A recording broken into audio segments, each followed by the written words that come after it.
Morning, everybody. Thank you for joining us. We'll begin with chapter 14, verse 23. Chapter 14, verse 23. You should eat before Hashem your God in the place that he chooses to have his name, his presence reside there.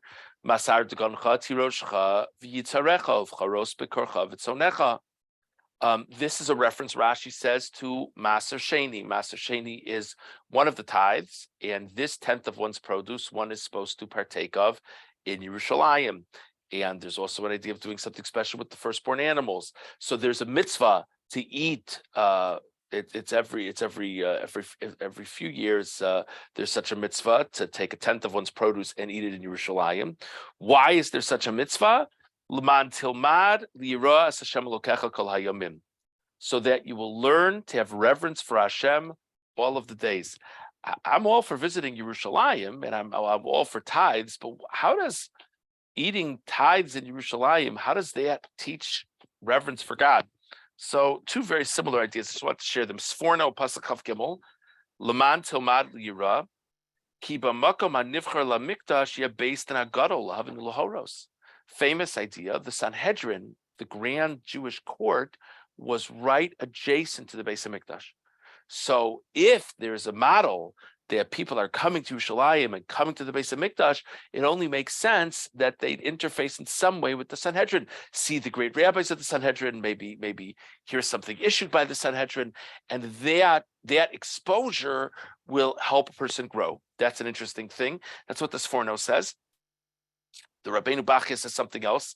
Rabbeinu Bachya on Pasuk Chav Gimel, Leman Tilmad Lira, Ki Timtza Sham HaKohanim V'Levim, Morei Torah. This is actually a little more in step with various psukim in the Torah that set up the Kohen as a person. And again, a person became a Kohen based on his family tree, not based on his scholarship.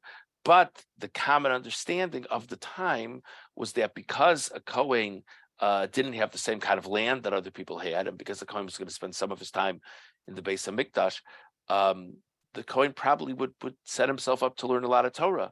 So if a person comes to Yerushalayim, comes to the Beis Hamikdash, they'll interface with the Kohanim and Leviim, v'yilamdu os avoda vayira, and they will convey to you lessons of how one can appropriately serve God and how one can appropriately relate to God. Certainly, probably the most stark example that we have in Chumash is the idea of the Kohen. We have various Mefarshim explained that part of the Tzoras experience, part of this halachic leprosy, is the interface with the Kohen, and hopefully to be inspired by the Kohen. Okay, let's go on now to chapter 15, verse 7. Chapter 15, verse 7. Okay. When there will be in your midst an impoverished person, from among your brothers in one of your gates, in your land that God gives to you, when you have among you a poor person, don't harden your heart, and don't close your hand from your impoverished brother. Verse 8, you should open your hand to him. And lend to him based on his lacking. There's all kinds of halachos about tzedakah learned from these psukim. I don't want to take the time now, but Rashi, it's a very famous set of Rashis over here that in the framing of the who the poor person is, there's all these descriptions given that give us a sense of hierarchy, that we're supposed to give a Jew, relatives before other people, and people of our community before people of other communities, so on and so forth. That's one halacha learned from here. The fascinating thing in verse 8 is open your hand to him. Now, if I were to have asked you to guess what should be the next verb, I think we probably would have guessed give him money. But that's not what it says in the pasuk. What it says in the pasuk is lend him money. And that, of course, is the classic idea that in many ways a loan is a greater kindness than a gift. We have to be ready to give a gift, but a loan, preserves the person's dignity. And then, of course, there's another halacha here in this pasuk that I'm sure many people have heard of before, Deimach Soro.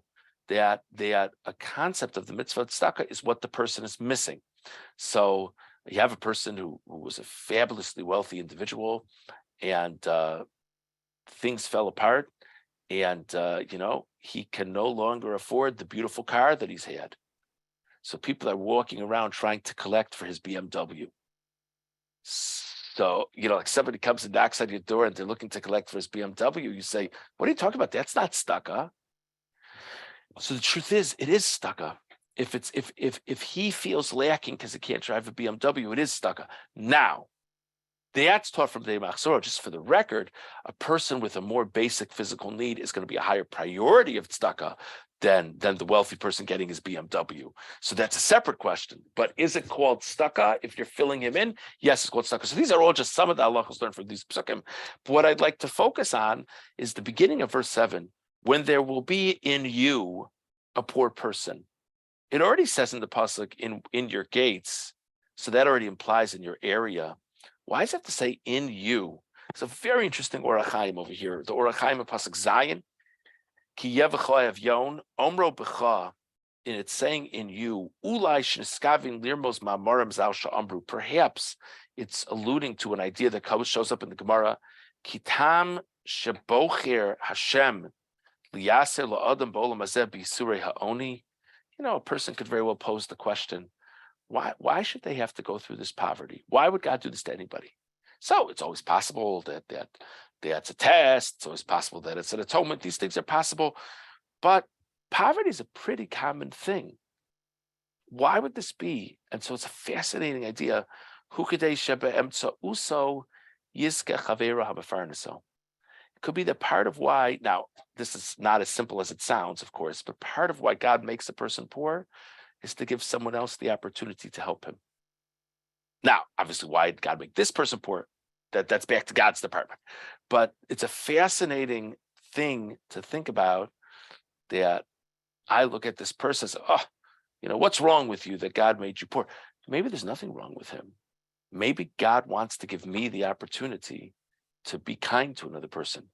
The Orach Chaim says maybe this is being alluded to in the pasuk, when there is in you a poor person. Perish bisi bascha ba'alo ha'oni hagaro.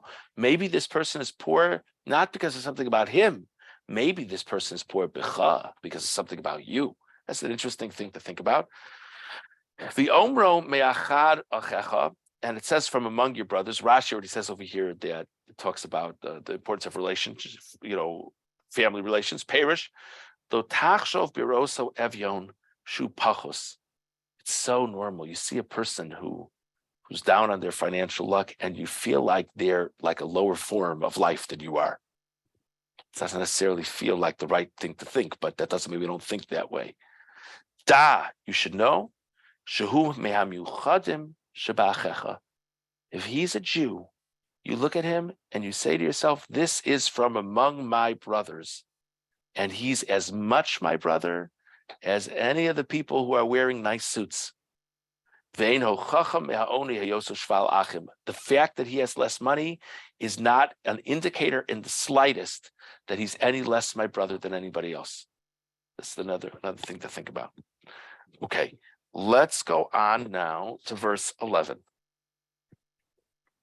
Still talking about a poor person. Verse 11 says, Ki lo yechtal avyon b'kerev haaretz. The poor person will not cease from being in the world. Seemingly, there's always going to be poor people. Therefore, I command you, pasoach tiftach es yadcha, open your hand, la'achicha laniacha, to your brother, to your poor person, ulev yoncha, your very impoverished person, b'artzecha, in your land. Okay, so if I were to ask you based on this pasuk, is it realistic to hope for the day that there won't be any poor people? You would say, are you kidding? The pasuk says there's always going to be poor people. Okay, fine. Now I would ask you to jump back to verse 4 in the same chapter.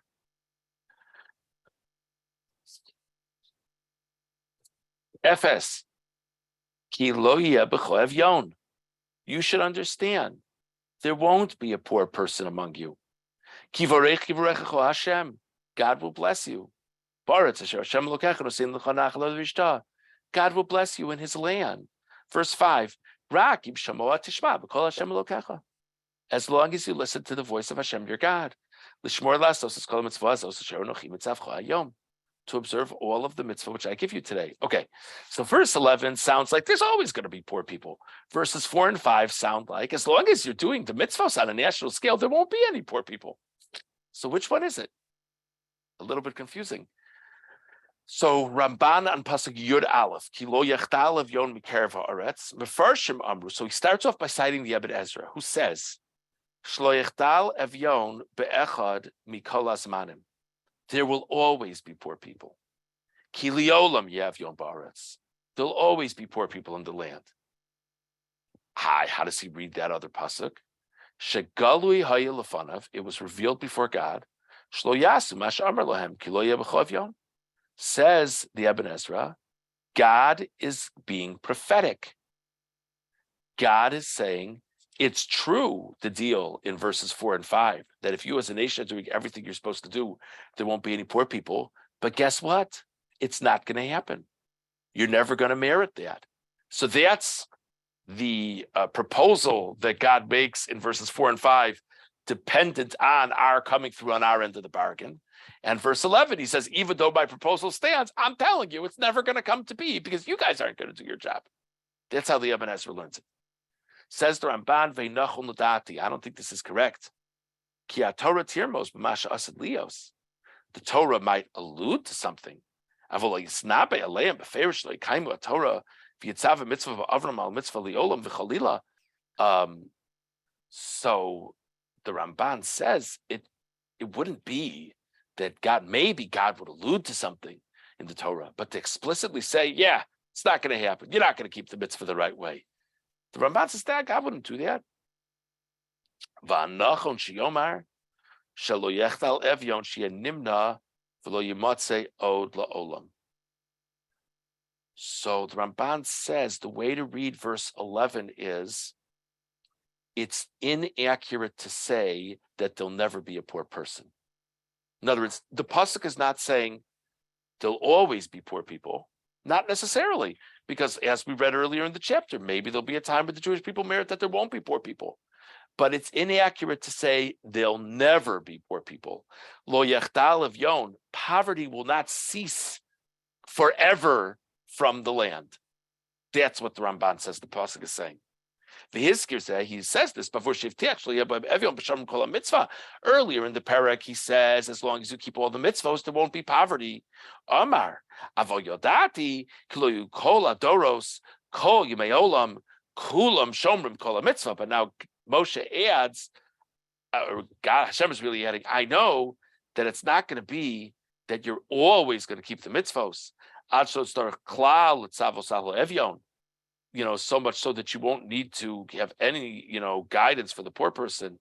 Sometimes you're not going to be up to snuff, so there will be poor people. So if there is a poor person, that's why these instructions have been given. So very interesting machlokas between the Ibn Ezra and the Ramban regarding if this pasuk is saying, forget about the assurance for the previous pasuk because you're not going to accomplish what I put out for you.